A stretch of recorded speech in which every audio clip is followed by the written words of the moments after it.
What's going on, Sports Wars? This is Ryan with the RK Outpost and GeeksGamers.com, and with the rules that came out yesterday about the plan for how the NFL wants to make its way through its COVID protocols this season, and essentially going to punish anyone with an outbreak for unjabbed players, they are now making the rules very clear for the staff.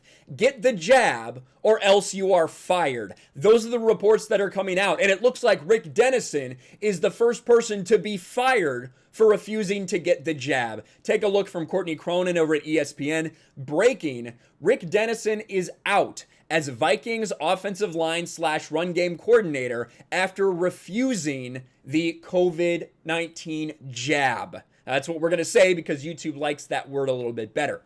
Minnesota will promote assistant offensive line coach Phil Rauscher to replace Dennison, hired Auburn special teams analyst Ben Steele as an assistant. Now, this is a guy who evidently has reportedly been extremely important to Delvin Cook in this entire run game that they have in Minnesota. Very, very big part of their offense. This is going to be very controversial. Now, what everyone's saying, if you go through and you look at Rick Dennison on Twitter, if you go look through this hashtag, what a lot of people are saying, same people saying NFL had a right to keep Kaepernick out if they wanted to, are throwing a fit about Rick Dennison. Those are two very different things. Colin Kaepernick, despite the many reports and the many claims, Colin Kaepernick was still in the league. He was still allowed in the league, but nobody wanted him badly enough to actually sign him. They could have signed him, not a problem. Now they are not allowing people to be employed if they do not get the jab. It's an extremely different situation from Colin Kaepernick. Now what everyone's saying is, well, the NFL's a private company. They can set whatever restrictions they want. That's true to some extent. However, the question's going to be, if you sign a contract, and then all of a sudden in the middle of that contract, they say, you have to get this jabbed into your body or else you are fired.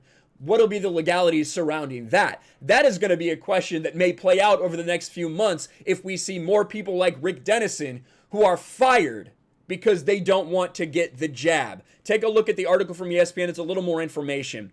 After refusing to receive a vax for COVID-19, Rick Dennison is out as Minnesota Vikings assistant coach, sources told ESPN on Friday. Dennison, who had served as the Vikings offensive line coach / run game coordinator the past 2 seasons, is believed to be the first NFL position coach to leave his team after choosing not to receive a jab. It is required for all Tier 1 staff, including coaches, front office executives, equipment managers, and scouts. Players are not required to receive it, but will face strict protocols during training camp and throughout the season that jab players will be able to forego. I do wonder why that's the case. Is it because of the players' union? Is that why they haven't required it and are now, just like we talked about yesterday, putting these ridiculous punishments on the entire team if there is an outbreak with unjabbed players? Is it because the players' union, they know they can't really get it past that, but they are able to push it on all the other staff members?